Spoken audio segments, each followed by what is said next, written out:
hati nggak terikat dengan dunia. Jangan sampai demi ngejar kerjaan lupa sholat. Jangan sampai ngejar kerjaan gak ngaji.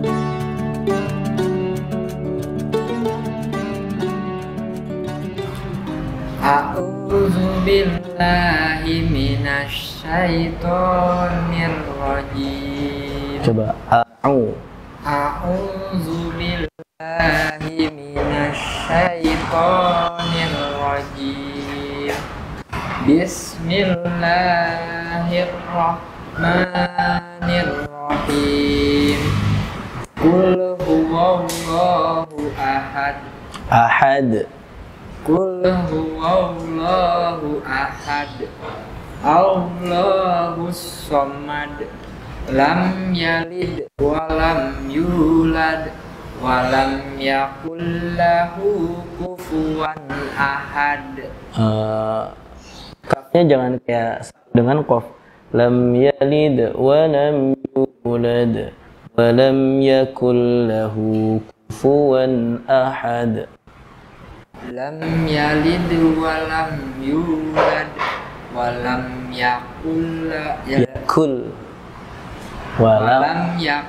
lahu kufuwan ahad. Oke. Jadi coba saya baca dulu sambil nanti kalau baca jangan lagi. Siap. Bismillahirrahmanirrahim. Qul huwallahu ahad. Jadi bukan huwallah tapi huwallahu ahad.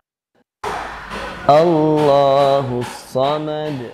Lam yalid wa lam yulad wa lam yakul lahu kufuwan ahad.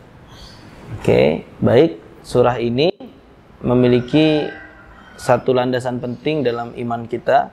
Salah satu sifat Tuhan itu adalah lam yalid wa lam yulad wa lam yakul lahu kufuwan ahad. Dia tidak beranak dan tidak diperanakan. Sebetulnya pertanyaannya kenapa ya kok dipilih itu antara anak dan tidak beranak gitu. Atau bahkan diperanakan. Karena salah satu sifat paten Tuhan itu harus kuat. Harus kuat, harus hebat gitu ya, dan tidak lemah. Sedangkan hewan ataupun manusia yang menghadapi fase melahirkan ataupun dilahirkan itu pasti pernah dalam keadaan lemah. Bayi gak mungkin ikut UFC. Ya kan? Ninja Warrior nggak mungkin. Ya gak mungkin. Berarti dia lemah kan? Maksudnya bukan berarti orang gak bisa ikut Ninja Warrior lemah, enggak. Bahkan berjalan pun dia sulit ketika baru lahir nih. Artinya dia ada di dalam fase lemah.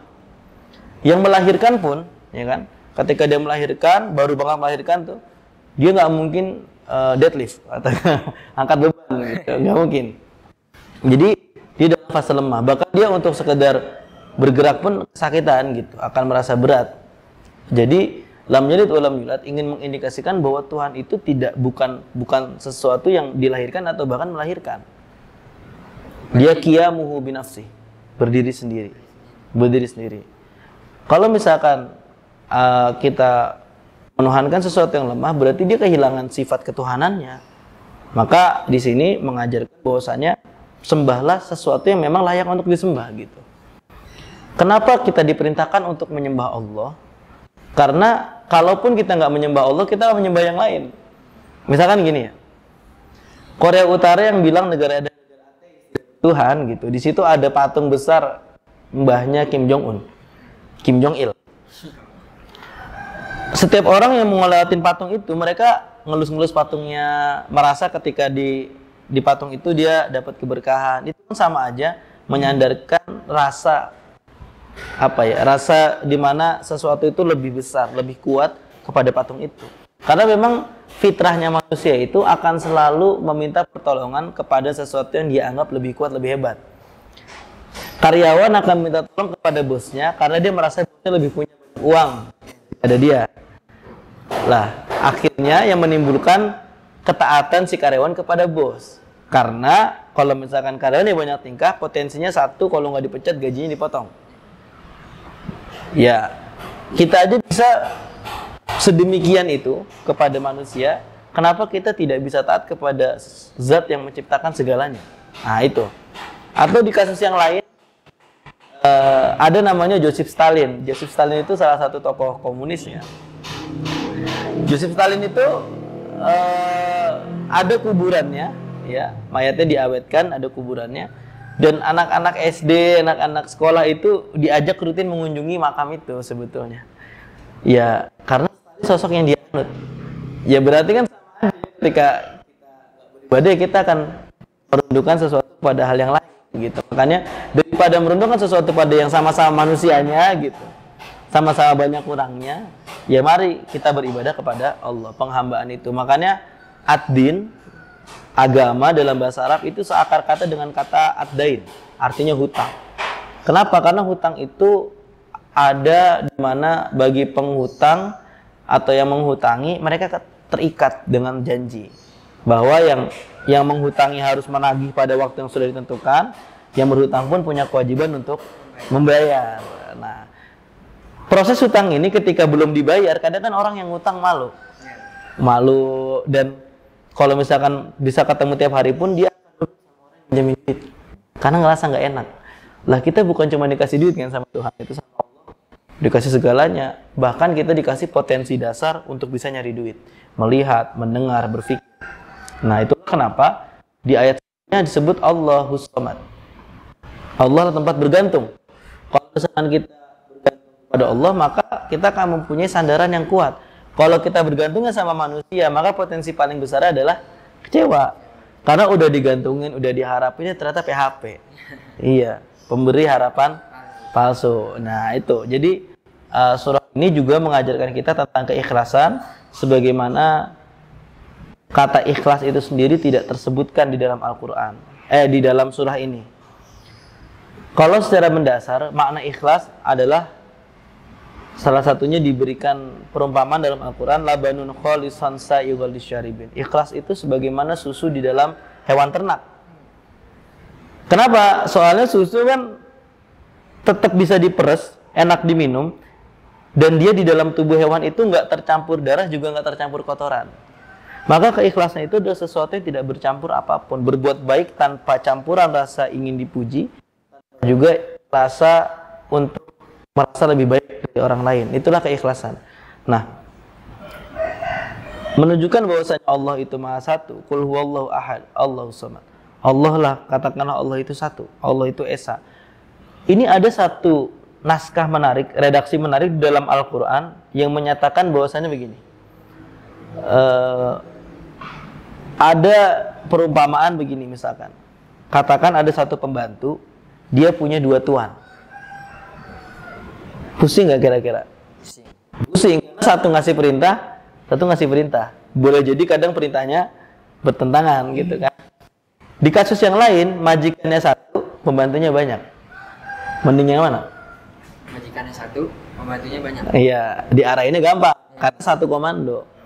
Makanya rojulan mutasyakisun, ya. Wa rojulan salamal li rojulin hal yastawiyani masalah. Alhamdulillah bal aktsaruhum la ya'lamun. Itu ada ayatnya. Jadi ketika satu budak dengan dua tuan dan lain sebagainya, itu lebih baik mana dengan satu tuan tapi budaknya banyak. Ya mending satu tuan karena nggak pusing. Maka dari situ ketika kita memiliki qul huwallahu ahad, Allah lah satu-satunya, kita percaya bahwasanya Allah sudah mengatur segalanya. Nggak perlu misalkan kerjasama antara dewa A dengan dewa B. Nanti kalau dewa A dengan dewa B beda pendapatnya, masa saling hantam kan nggak mungkin. Pokoknya kita dari satu dan akan kembali kepada yang satu. Nah kira-kira itu yang bisa kita pelajari dari Quran surat Al-Ikhlas. Ada pertanyaan?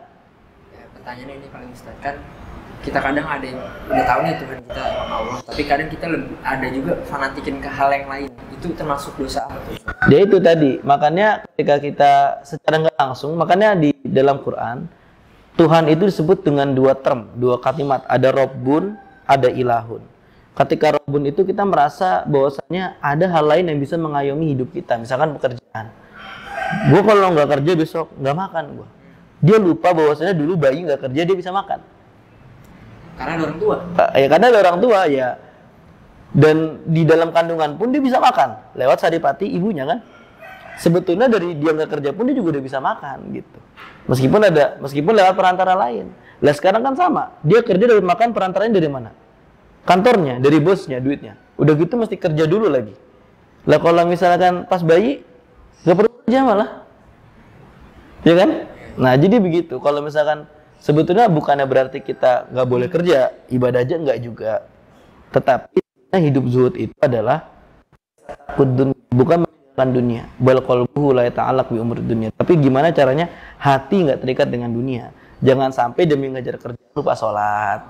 Jangan sampai ngejar kerjaan nggak ngaji. Nah itu sebetulnya. Boleh fanatik itu yang boleh hanya fanatik kepada Allah dan Rasul. Nggak boleh kepada yang lain. Fanatik kepada Allah dan Rasul pun dengan catatan tidak boleh sampai mengesampingkan hubungan ke sesama manusia. Man lam yashkurin nas lam yashkurillah. Siapa yang belum bisa bersyukur kepada manusia gitu ya, dia nggak sanggup bersyukur kepada Allah. Karena hubungan baik seseorang itu sangat mewakili kedekatan dia dengan Tuhan. Kalau misalkan sama manusia buruk, ya dia bakal banyak didoain keburukan, dia juga hubungannya nggak bagus, ya otomatis misalkan dia beribadah tapi mencela, ya ibadah sia-sia. Jadi enjoy ya, humble gitu, serba seimbang. Makanya salah satu tujuannya itu adalah ummatan wasaton, umat yang di pertengahan, moderat ya. Maksudnya ibadah kepada Allahnya kuat, kepada relasi sesamanya juga baik. Nah itu. Ada lagi? Ustaz. Oh iya boleh. Tadi Ustaz itu kan menyebutkan kata ikhlas. Iya. Itu tidak ada di surat Al-Ikhlas. Iya.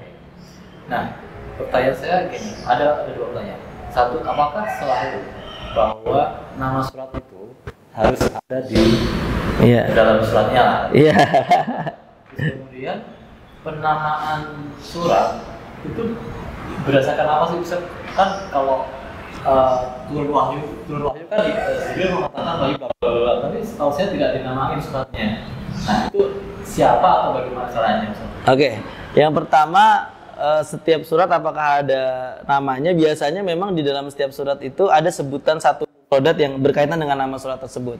Misalkan azalzalah, idza zulzilatil gitu. An-naba anin nabail azim. An-nazir dari awal, wan nazi'ati gharqa. Abasa juga di awal. At-takwir itu tidak ada, takwir itu enggak ada. Idza syamsu kuwirat. Ya dari kuwiratsnya itu. Jadi sebetulnya bahasa Arab itu memang ada satu, misalkan gini ya, kata ilmu a, lam, mim itu bisa berubah macam-macam dari tiga huruf utama, ya. Nah itu kayak takwir tadi kan kuwirat jadi at-takwir gitu. Itu bisa seperti itu. Tapi kalau di Al-Ikhlas ini tidak ada semuanya, tidak ada yang mengandung nama itu gitu. Maksud tidak ada. Ya sebetulnya pemaknaan bahwasanya ikhlas sebagaimana tidak disebut itu ya penjelasan saja dan ingin menegaskan bahwasanya ikhlas itu sesuatu yang mengalir. Ikhlas itu kayak misalkan Arfa, saya tanya hari ini udah BAB berapa kali gitu, total BAB berapa kali selama hidup, dia nggak akan tahu, nggak akan ngitung karena dia ngerasa ngeluarin itu ya udah gitu. Nah itulah kayak gitulah ikhlas itu, persis gitu. Ditanya kapan berapa kali, cuman kalau dia ditanya nih hari ini sedekah berapa, ingat dia. Jadi nggak ikhlas gitu ya? Masih dihitung. Tapi ada loh orang yang memberi itu lupa. Ada orang yang memberi itu lupa. Bahkan ada guru saya itu, beliau pernah diberi beasiswa S1 full. Ketika mau daftar S2, orang ini menyarankan, udah nggak apa-apa S2 aja lanjut sambil cari beasiswa. Kamu kan S1 bayar sendiri. Padahal S1 dia yang bayarin. Oh, saking ikhlasnya itu sampai dia lupa loh. Guruku ngingetin loh, kan bapak yang bayarin.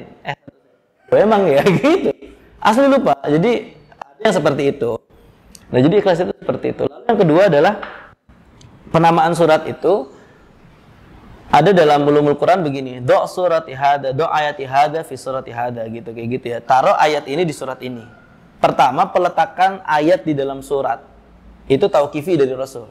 Tauqifi itu ya langsung yang menentukan ini taruh sini. Tapi kalau penamaan surat itu ijtihadi. Itu ijtihadi adalah sesuatu yang diupayakan oleh para ahli Quran tentu. Bahkan ada berbeda nama, misalkan al-mujadalah ada al-mujadilah, ya. Al-zalzalah ada az-zilzal. Al-insyirah ada asy-syarh. Macam-macam gitu. Bahkan al-Isra juz 15 itu di Quran, beberapa Quran ada namanya Bani Israil. Surah Bani Israil. Jadi kalau misalkan penempatan ayat itu tauqifi, pemberian nama itu ijtihadi. Nah, pertanyaan lanjutannya nih, boleh nggak kita ngasih nama ayat sendiri? Nggak boleh. Qurannya dikasih nama sendiri boleh nggak? Surat-suratnya nggak boleh. Karena pemberian nama itu ya ada ininya, ada syarat-syarat tertentu yang bisa harus dipenuhi gitu. Lalu sekarang berarti kalau misalkan saya memenuhi syarat itu bisa dong ganti nama? Ya nggak juga gitu. Memang penamaan itu sudah ditentukan oleh ulama-ulama terdahulu dan memang entah ya ini husnuzon atau gimana, entah ini suudzon atau gimana, saya merasa orang-orang hari ini tidak bisa melampaui kapasitas ulama terdahulu. Dulu itu masih ada orang yang disebut sebagai levelnya tuh mujtahid mutlak.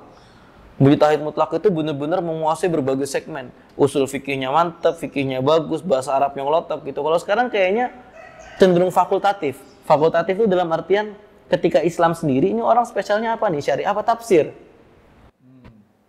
Oh tafsirnya kurang nih, fikihnya bagus tapi. Jadi akhirnya dibilangnya ustadz fikih. Oh ini hadisnya bagus sih tapi tafsirnya kurang, ustadz hadis. Jadi sekarang jarang yang komprehensif, rata-rata fakultatif gitu ya. Dan itu sudah mencederai apa unsur kompetensi dalam tadi gitu. Kalau dulu Ibnu Sina terkenal kan dokter. Kita nggak tahu tuh kalau Ibnu Sina sebenarnya hafal Quran nomor 10 tahun. Dan pakar fikih juga gitu. Ibnu Rus kita kenal sebagai filsafat, ahli filsafat. Kita nggak tahu Ibnu Rus sudah hafal Quran usia 10 tahun juga. Bahkan ralat Ibnu Sina itu 7 tahun hafal Quran, Ibnu Rus 10 tahun, dan dia nulis kitab fikih Bidayatul Mujtahid, itu fikih perbandingan 4 madhab. Jadi memang sekarang sulit ya kalau penamaan itu ijtihadi, tapi bukan berarti kita bisa bercerita tentang itu karena kita bukan levelnya. Bahkan ada beberapa pendapat jika pintu ijtihad itu ditutup selepas wafatnya Imam Ghazali. Cuman ini memang perdebatan ya, seolah-olah kan mengerjakan orang sekarang nggak sanggup berijtihad, tapi pada nyatanya memang belum ketemu yang se-powerful itu untuk zaman hari ini. Bahkan di level kita sekarang nih yang mengkaji Al-Quran itu, dalam pandangannya Syekh Mana Al-Qattan di kitab Mabahith fi Ulumil Quran mengatakan level saya pribadi bukan mufasir tapi mubahisul Quran, orang yang membahas Al-Quran. Kenapa? Karena saya cuma tahu metodenya, saya sudah disediakan kitab-kitab tafsir yang banyak, tinggal merujuk, ya sudah kita tinggal ngebahas aja. Nah itu jadi untuk 2 pertanyaan itu. Oke. Terima kasih, Ustaz. Baik, itu diskusi kita pada sore hari ini. Semoga ada manfaatnya dan silakan tinggalkan komentar jika ada diskusi, jika ada pertanyaan. Semoga teman-teman Bolo Konco semuanya sehat selalu dan diberikan keberkahan. Wassalamualaikum warahmatullahi wabarakatuh.